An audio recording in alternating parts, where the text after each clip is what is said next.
All right, welcome back to Shaving with Fuzzy. I'm Fuzzy. How y'all on a rainy Thursday afternoon? All right, well, yep, here in Baton Rouge, we've all of a sudden got a monsoon season. I think I've talked about it. It has been raining every day for a while. If you ever saw the old TV show, I used to watch a show, and I think it was produced by the BBC, if I remember correctly, Orangutan Island. And Orangutan Island is in Borneo, in the rainforest, and they call it the rainforest because it rains, apparently.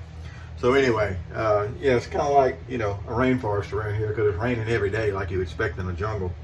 And I'm waiting for the orangutans to swing through. Hasn't happened yet, but that's one of my favorite apes, so it'd be nice to see them swing through. But anyway, it's raining again. So, yeah, yesterday, Williams Wednesday did not go as planned, and I'm not going to do a Williams Wednesday on Thursday. I just decided I wasn't going to do it. We'll just make it up next week. So Fuzzy had set an alarm, and for some reason I set an alarm an hour wrong, and that doesn't happen very often, but I was tired when I went to bed. I said, well, I can sleep this long. And I did sleep that long, and all of a sudden I look up and I've literally got 50 minutes to get to work, and I haven't shaved or showered or anything. I've taken Luna out for the walk, and I come back in and I'm laying stuff out, taking my time, pick my phone up to check a message, and it's like, it's 2:10. I gotta be at work at 3 o'clock. I made it. 15 minutes to spare. It does not take long to blast through a shower and a shave. All right, so we're not going to go back and do Williams Wednesday on Thursday like we usually do. We're not going to do it, but that's okay. Life will continue along. So the battle today has been, it was a good day, more or less. Agent 00 Devin came back into town. Y'all may remember me talking about him before. He lives over in Metairie over next to New Orleans now. He's starting a really what's going to be a good, fun summer thing for him. He's going to be in this school mentoring students who need a little extra help, is my understanding. I don't know the whole program, but I know he'll be great at it. Get a little light on the moon. And so he's excited about that. So he lives over there now. He came over, and we went out and had lunch. Now, lunch itself was a bit disappointing, and I'll tell you why in just a minute. Wasn't because of the company. So I got another big box of goodies in, and most of this stuff is to be given away. And I haven't dug all the way through the box. I opened it up and I looked in it, and I like to have a heart attack. There's some generous people in this hobby. There's at least 3 Schick E3s in there. There's a Hydra Magic in there. It's in better shape than mine. There's featherweights. I see a push button just at a glance. So I went through and I found a few things that I knew that I wanted to try. I found one that I know I'm going to keep. Sorry, not everything's going to get given away. I found it, and this is it right here. This is an early model E2. Now, it's not as early as yeah, just gonna have to wait. I'm doing a video. It's not as early, and that phone's going to ring 2 or 3 more times before he gives up and decides I'm not answering the phone right now. The earliest, model E2s, I have one somewhere over here, is the ones to where it swivels and it opens so that you can clean the head. This is an early model E2. It's still an E2. It's got the single patent number on it. It's got the smooth guard bar, and but it's pinned in place. They decided to pin it in place. And a really neat thing about it pinned in place is on the E3s, when they're pinned in place, it's got one pin, and then on the spring it's got a prong on each side, and that's what holds it, against the pin. Well, here it's got 2 prongs sticking out, and then the spring sits between those 2, and that's really neat. And also this handle is really neat. That color, like I said, the other E's I have, I don't know. That's kind of neat. There may be a story there. It may be something I'm missing. If anybody sees what I'm missing, and maybe this is, I'm calling it an E2. I'm sure that's what it is. But if I'm missing something, let me know. So anyway, first shave with it. I haven't shaved with it or anything. I put a blade in it. They were sent to me with no blades in them. Now that's generally a bad thing with Schick razors. And I'm not bad mouthing anybody, and I'm not chewing anybody out. I'm really happy to get the stuff, and I will spread the love around at Toast 3 and other places. I've got a couple of people that I want to get razors to start with, and I'll see in that box some good starter razors. But generally speaking, leave the blades in a Schick razor. When you originally bought them new, they had a blank in there. It was just a, a strip of metal with no edge on it, or no sharp edge on it rather. And so leave the blades in there. Even if they're nasty, you can clean it up best you can, and the first time you use it, you push the nasty blade out with a good blade, and everything generally works. Soak it in alcohol, whatever, to loosen everything up, push the old blade out. So the first blade I put in, and I pushed it in, and I'm pretty sure I boogered the blade up going in, so I put a fresh blade in behind it. And then I took that blade I boogered up and put back into the magazine, so that the next, when I do another of those Schick Raiders no blade, that's the one I'll use to go in first, and then I'll put a clean blade in behind it, and that'll help. So anyway, that's going to be the razor for today, I'm hoping. Like I said, I hadn't tried it yet. It doesn't look like there's anything wrong with it. The blade went in and set in there good. So that's going to be it. Also, another thing that I noticed in there right away was some Sterling. I love Sterling soaps.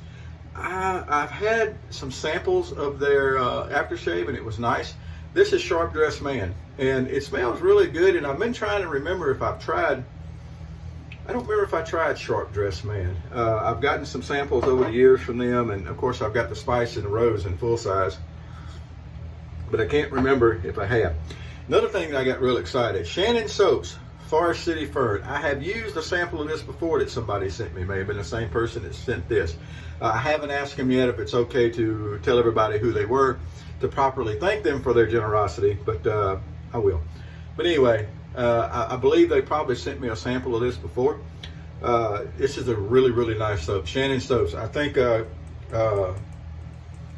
Chris had done a video here a while back on his favorite Shannon soaps, maybe. I could be wrong. Chris, don't yell at me if I'm wrong, but I could be. But this is one of my favorites, the Forest City Fern. And anyway, it's a little sample here. It's got a wonderful smell to it. The base is generally nice. And I'm going to use my Smog 1305. And I think even in this small container, I can get the center of the brush down in there and get a good lather out of it. So that's what we're going to do for today. So anyway, back to lunch. We went to a po' boy shop that's generally really good. And the first thing I noticed when I walked in is there's no prices on the menu. Everything says market price. So that's the first thing that was wrong, is I didn't know how much I was going to pay. And their excuse is, well, these days it's so expensive to get stuff that we were losing money if we kept our prices still. Now, not only are we talking about, now they make hamburger po' boys, they make roast beef po' boys, they make, all different stuff, and then they get into the seafood, the catfish, which is my favorite, shrimp, oyster po' boys. They do all these po' boys, and they're really good. The bread is good and fresh. Everything's generally good. I don't understand market price on ground beef to make the hamburger po' boy, but everything up there said market price. So I complained about that a little bit to start with. And anyway, they're hollering that, so I got the catfish po' boy, which is what I always get. Catfish was nasty. It really was not a good catfish. I know good catfish. I'm from the Mississippi Delta. Catfish capital of the world at one time. We had all kinds of catfish ponds at one time. Humphreys County is just a couple of counties over from Essequina County, where I'm from. Look it up on the map sometime.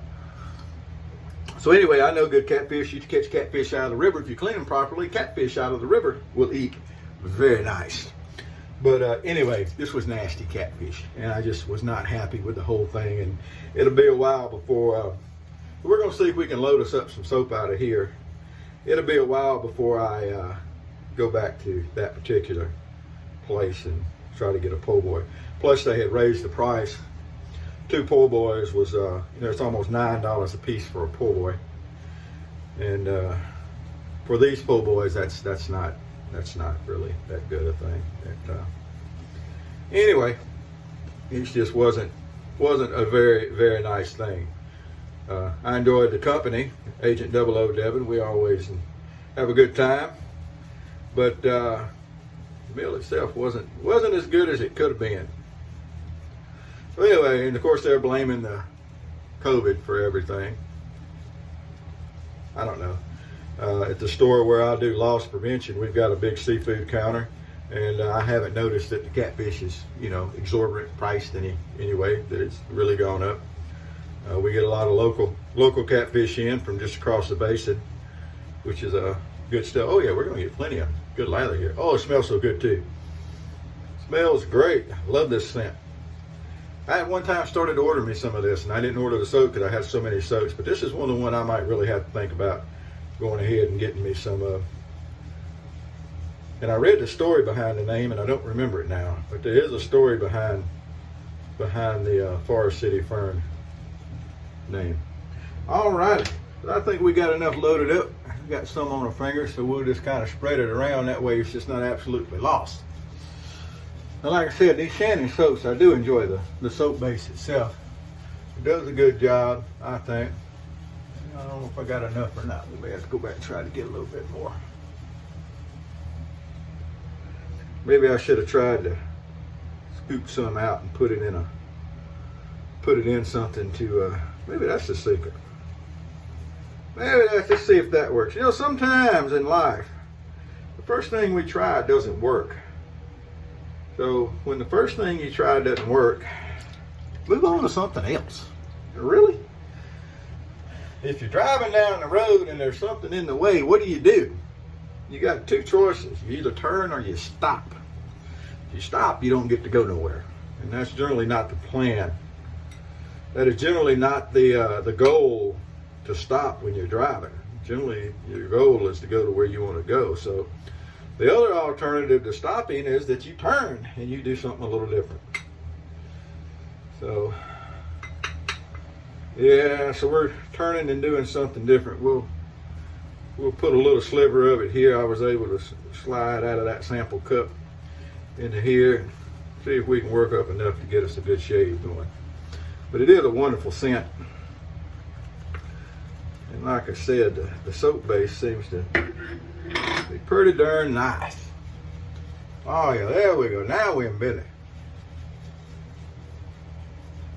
Shaving is just like a lot of other things in life. I know people sometimes are laughing about how I talk about stuff shaving, but philosophy on stuff like this, shaving, you know, it's a simple chore. And my philosophy on shaving has a lot to do with my philosophy on life and vice versa. So that's just how it is. All righty.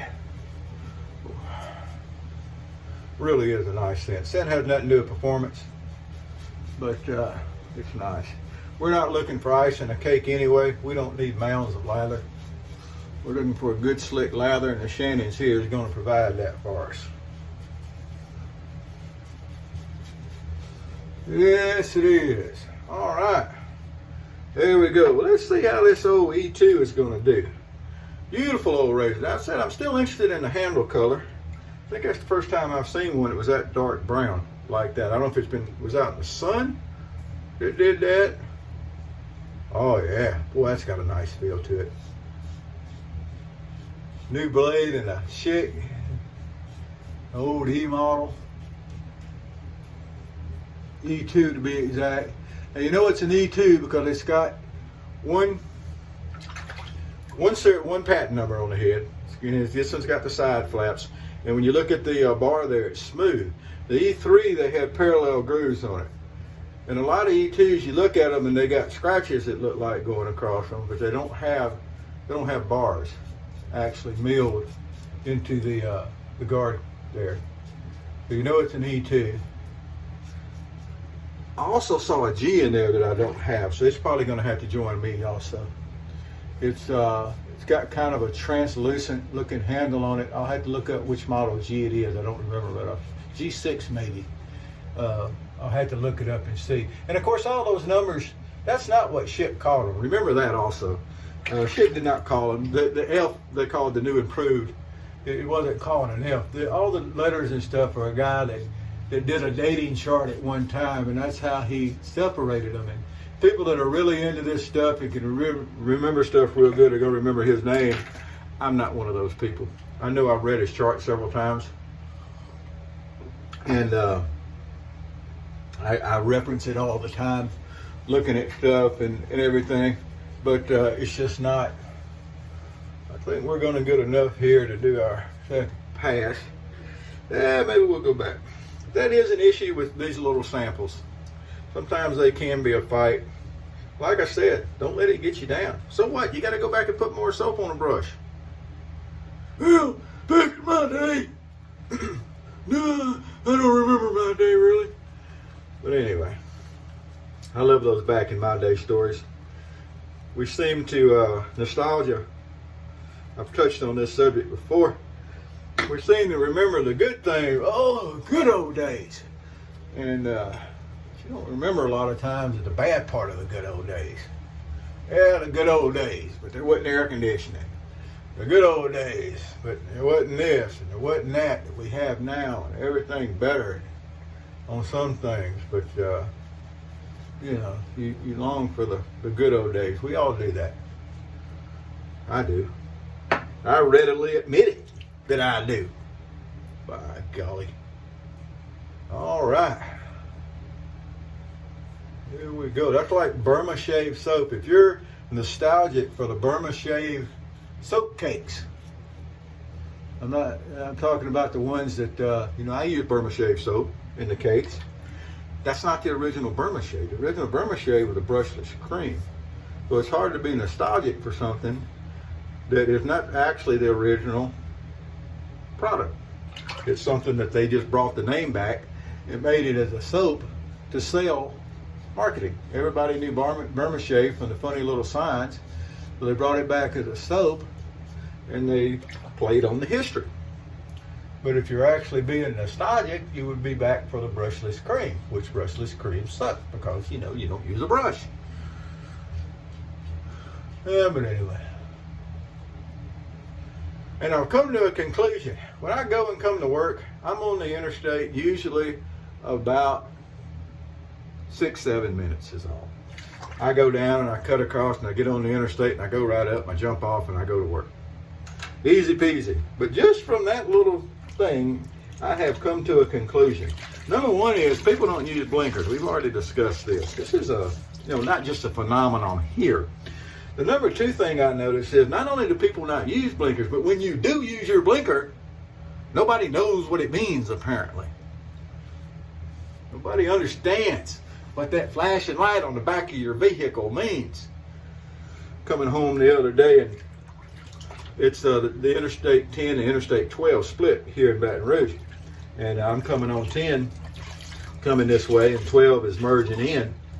And I've got to get across 2 lanes of traffic to get into the lane that exit where I want to go. And I try to do that well before my exit because I like to be in the lane I need to be in, and I just sit there and drive. I don't whip in and out of traffic thinking, oh, I'm a good driver. Look at me, I can whip in traffic. I'm doing a good driving. You're an idiot, for the most part. So anyway, I'm trying to get over, and there's this car, and I got my blinker on. Now remember, I'm in a 1988 Corolla with a 1.6. So I've got my blinker on, and there's a car that's just close enough to me that I can't move over. And I ain't happy about it because I'm already running 5 miles over the speed limit. Now, what I have done in the past is gotten speeding tickets because I shoved down on the gas and got out ahead of them. That's kind of hard in an 88 Corolla anyway. But so anyway, I do. I speed up a little bit and I get in front of them. I pull up and I pull in front of that lane. And as quick as I do that, they pull over in the lane I was in. If you wanted the lane I was in, why don't you let me over and then you can move over into the lane? You can have it. I'm done with it. No, can't do that. Another one, I'm going down the road the other day and chugging down the road, and there's a truck trying to get moved over a lane, 18-wheeler. Got his turn lights on and everything, keeping his speed up. It's not like he's slowing down or anything. Folks would not slack up and let him get over. People don't know what blinkers mean. I fixed it though. I went and forced my way in front of a car and slowed down so he could get over. I've driven trucks. I know the hassle you can get into.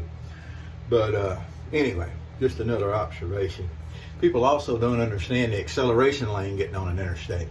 I have to fight that battle all the time.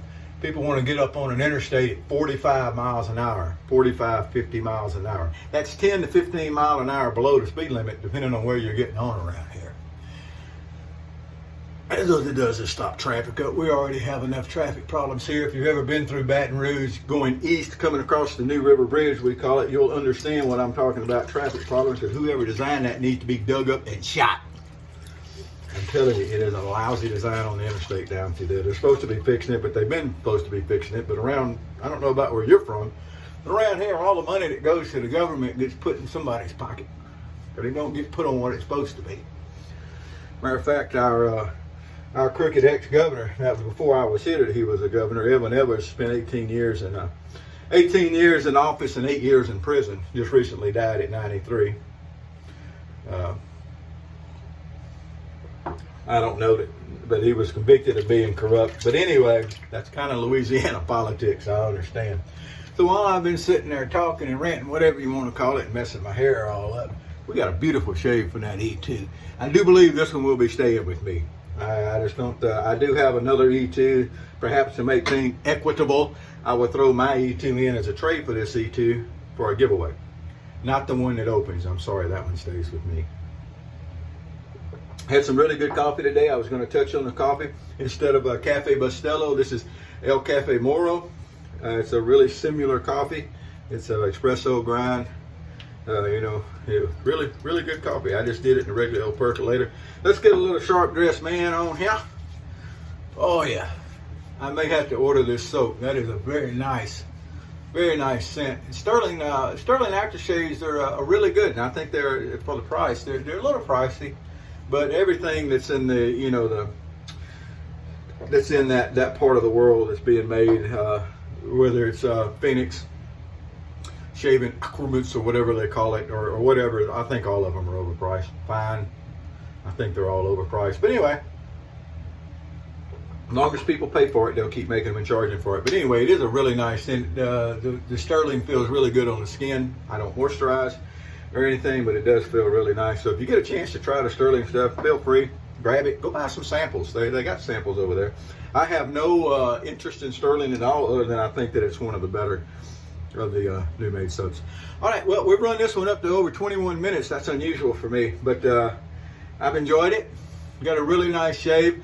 The Shannon soaps, I like it. This little sample, ended up I had to, improvise a little bit on getting it because it is in the little sample jar. But it's really, really nice. I like Shannon soaps. The E2 did great, and everything else is fine. So y'all have a great day wherever you are. I'm going to go ahead. I'm fighting a battle of a dryer down here that's not wanting to work right. So I may or may not get some clothes dry. But anyway, we're going to try. You have a great day. Whoever you are, wherever you are, whatever you're doing, learn what a blinker's for and use the things. And happy shaves to you.